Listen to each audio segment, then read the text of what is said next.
Good morning students. ਅੱਜ ਅਸੀਂ ਗੱਲ ਕਰਨੀ ਹੈ ਅਰਸਤੂ ਦਾ ਅਨੁਕਰਨ ਸਿਧਾਂਤ। ਅਨੁਕਰਨ ਕੀ ਹੁੰਦਾ? ਅਨੁਕਰਨ ਹੁੰਦਾ ਨਕਲ ਕਰਨਾ। ਠੀਕ ਹੈ ਜੀ। ਜੇ ਅਸੀਂ ਅਰਸਤੂ ਦੇ ਅਨੁਕਰਨ ਸਿਧਾਂਤ ਦੀ ਗੱਲ ਕਰੀਏ ਤਾਂ ਇੱਕ ਸੰਦੀਵੀ ਤੇ ਬੁਨਿਆਦੀ ਸਿਧਾਂਤ ਆ। ਠੀਕ ਹੈ ਜੀ। ਜਿਹੜਾ ਕੁਝ ਵੀ ਦਿਖਦਾ ਹੈ ਉਹਦੀ ਨਕਲ ਕਰਨਾ, ਉਹਦੀ ਕਲਾਪੂਰਨ ਨਕਲ ਕਰਨਾ एक अनुकरण सिद्धांत आ। ठीक है।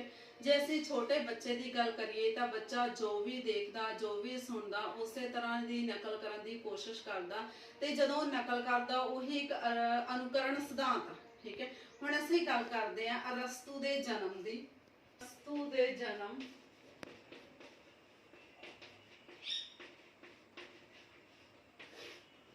अरस्तू का जन्म है जिहड़ा 20वीं पूर्व 384 सतगरा नगर दे विच होया। ठीक है।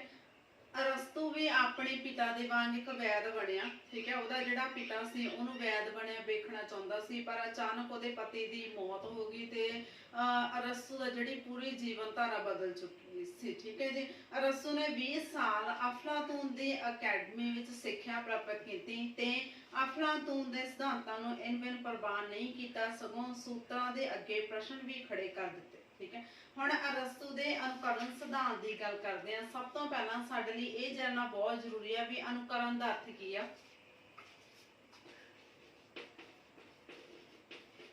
अनुकरण दा अर्थ, अनुकरण की है? नकल करना।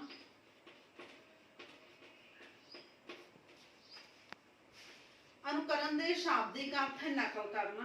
इसके असली चीज़ां नकल की मदद दे नाल पुनर उत्पादन किया जा सकता। ठीक है। यूनानी भाषा दे विच इहनूं की कहंदे आ? मिमेसिस।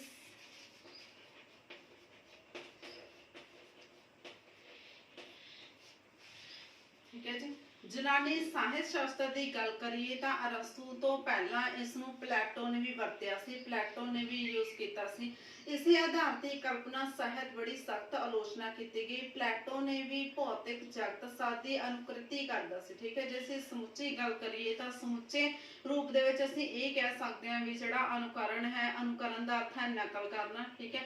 मतलब नकल दे सहारे जिहड़े सूत्रां दी व्याख्या की जाती सी उहनूं अनुकरण किया जाता सी। ठीक है।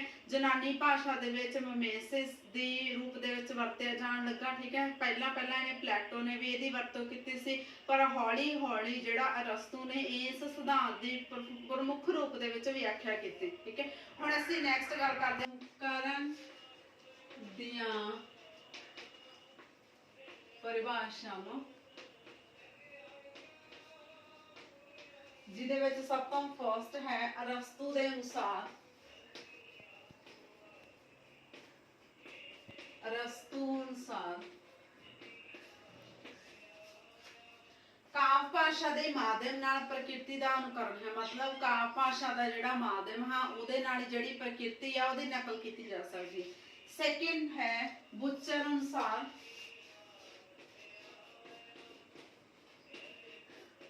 बुचर अनुसार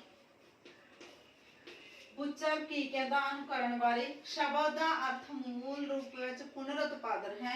अनुकरण शब्द का अर्थ एक अजिहा विधान जां मूल का पुनरुत्पादन करना। इन्हें की मन्निया भी जिहड़ा अनुकरण है, अनुकरण सिद्धांत का मतलब हुंदा नकल करना। नकल कदों कदों की जाती है? किसी चीज़ का पुनरुत्पादन करने दे लई। ठीक है जी। नैक्सट है जेम्स अनुसार,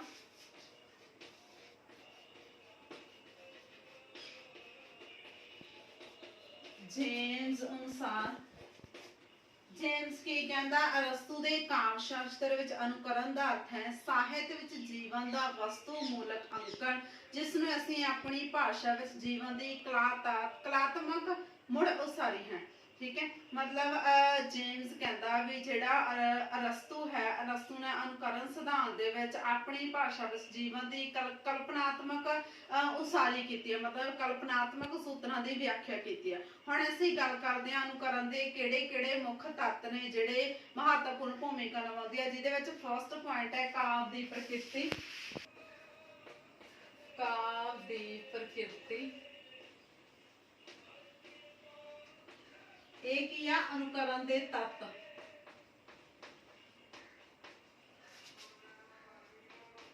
पॉइंट है काव्य दी प्रकृति। अरस्तू अपनी प्रसिद्ध पुस्तक का नाम की है पॉलिटिक्स। ਵਿੱਚ ਇਹ ਗੱਲ ਕਹਿੰਦਾ ਵੀ ਜਿਹੜੀ ਕਾਵ ਦੀ ਉਤਪਤੀ ਆ ਉਹਦੀ ਉਤਪਤੀ ਕਿਸ ਤੋਂ ਹੋਈ ਆ? ਨਕਲ ਤੋਂ। ਨਕਲ ਕਰਨਾ ਹੀ ਅਨੁਕਰਨ ਹੈ, ਜਿਸ ਨੂੰ ਅਨੁਕਰਨ ਦਾ ਨਾਂ ਦਿੰਦਾ ਹੈ। ਜਦੋਂ ਕੋਈ ਕਵੀ ਪ੍ਰਕਿਰਤੀ ਦੇ ਕਿਸੇ ਸੁੰਦਰ ਨਜ਼ਾਰੇ ਨੂੰ ਦੇਖਦਾ ਤੇ ਆਪਣੇ ਸ਼ਾਬਦਿਕ ਪੁਸ਼ ਨਾਲ ਪ੍ਰਕਿਰਤੀ ਦੇ ਨਜ਼ਾਰੇ ਨੂੰ ਪੇਸ਼ ਕਰਦਾ।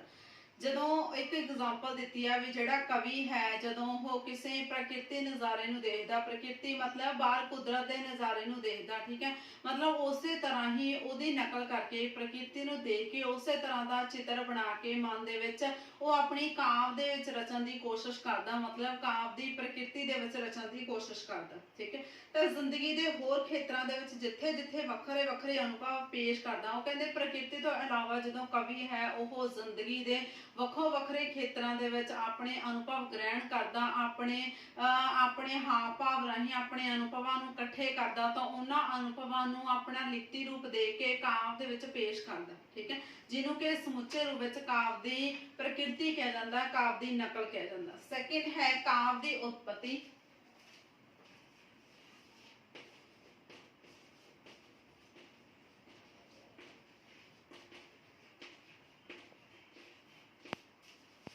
ਕਾਵ ਦੀ ਉਤਪਤੀ ਕੀ ਆ?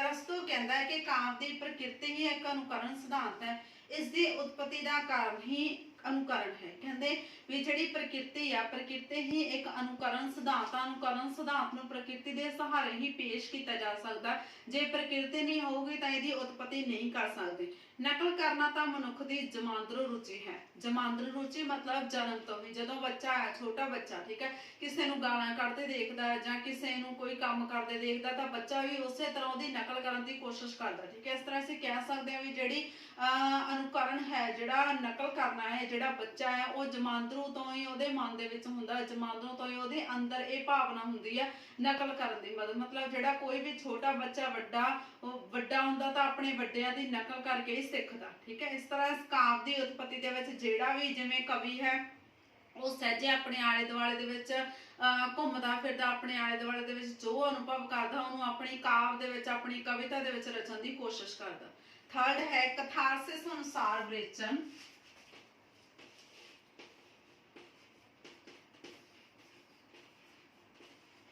ਕਥਾਰਸਿਸ ਅਨੁਸਾਰ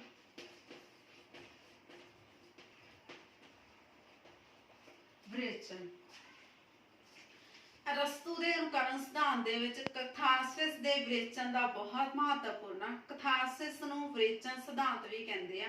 ਵਿਰੇਚਨ ਤੋਂ ਭਾਵ ਹੈ ਵੀ ਜਦੋਂ ਜਿਹੜਾ ਕਵੀ ਹੈ ਜਾਂ ਮਨੁੱਖ ਹੈ ਕੋਈ ਨਾਟਕ ਦੇਖ ਰਿਹਾ ਹੁੰਦਾ ਤਾਂ ਉਸ ਅਵਸਥਾ ਦੇ ਵਿੱਚ ਕੋਈ ਦੁੱਖਮਈ ਘਟਨਾਵਾਂ ਦੇਖ ਕੇ ਭਾਵੁਕ ਹੋ ਜਾਂਦੀਆਂ ਤਾਂ ਉਹਦੇ ਅੱਖਾਂ ਦੇ ਵਿੱਚ ਅਥਰੂ ਵਹਿਣ ਲੱਗ ਜਾਂਦੇ। ਇਸ ਅਵਸਥਾ ਕਾਰਨ ਆਪਣੇ ਆਪ ਨੂੰ ਬੜਾ ਹਲਕਾ ਫੁਲਕਾ ਮਹਿਸੂਸ ਕਰਦਾ। ਹੁਣ ਸਪੋਜ਼ ਅਸੀਂ ਕੋਈ ਵੀ ਨਾਟਕ ਦੇਖ ਲਿਆ, ਠੀਕ ਹੈ, ਇਮੋਸ਼ਨਲ ਨਾਟਕ ਦੇਖ ਲਿਆ, ਜਿਹਦੇ ਨਾਲ ਨਾਟਕ ਦੇਖਣ ਦੇ ਨਾਲ ਜਿਹੜੇ ਸਾਡੇ ਅੰਦਰ ਦੀਆਂ ਮਨ ਦੀਆਂ ਭਾਵਨਾਵਾਂ ਨੇ ਉਹ ਬਿਲਕੁਲ ਹਿੱਲ ਜਾਂਦੀਆਂ। ਅਸੀਂ ਨਾਟਕ ਦੇਖਦੇ ਰੋ ਪੈਂਦੇ ਹਾਂ, ਠੀਕ ਹੈ, ਤਾਂ ਅਸੀਂ ਇਹ ਮਹਿਸੂਸ ਕਰਦੇ ਹਾਂ ਵੀ ਅਸੀਂ ਆਪਣੇ ਮਨ ਦੇ ਉੱਤੋਂ ਬਹੁਤ ਜ਼ਿਆਦਾ ਜਿਹੜਾ ਕੋਈ ਭਾਰ ਆ ਉਹ ਬਹੁਤ ਜ਼ਿਆਦਾ ਹਲਕਾ ਫੁਲਕਾ ਕਰ ਦਿੱਤਾ, ਠੀਕ ਹੈ, ਮਤਲਬ ਅਸੀਂ ਬਹੁਤ ਜ਼ਿਆਦਾ ਰਿਲੈਕਸ ਮਹਿਸੂਸ ਕਰਦੇ। ਇਹੀ ਇੱਕ ਕਥਾਰਸਿਸ ਦਾ ਵਿਰੇਚਨ ਸਿਧਾਂਤ ਹੈ।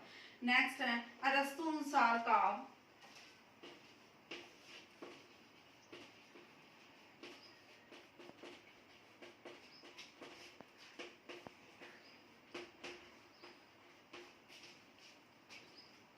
ਅਰਸਤੂ ਕੀ ਕਹਿੰਦਾ? ਅਰਸਤੂ ਕਹਿੰਦਾ ਕਿ ਕਵਿਤਾ ਜੀਵਨ ਦੀ ਨਕਲ ਹੈ। ਪੁਰਾਣੇ ਸਮਿਆਂ ਵਿੱਚ ਕਵਿਤਾ ਨੂੰ ਮਹਾਕਾਵ ਦੇ ਵਿੱਚ ਲਿਖਿਆ ਜਾਂਦਾ ਸੀ ਤੇ ਜਨਾਨ ਦੇ ਵਿੱਚ ਮਹਾਕਾਵ ਨੂੰ ਨਾਟਕ ਦੀ ਕਹਾਣੀ ਰਾਹੀਂ ਉਹਨਾਂ ਨੂੰ ਤਰਾਸਦੀ ਦਾ ਰੂਪ ਬਣਾ ਕੇ ਪੇਸ਼ ਕੀਤਾ ਜਾਂਦਾ ਸੀ। ਇਸ ਕਰਕੇ ਅਰਸਤੂ ਨੇ ਅਨੁਕਰਨ ਸਿਧਾਂਤ ਦੇ ਵਿੱਚ ਕਾਵ ਨੂੰ ਹੀ ਬਣਾ ਕੇ ਪੇਸ਼ ਕੀਤਾ ਹੈ।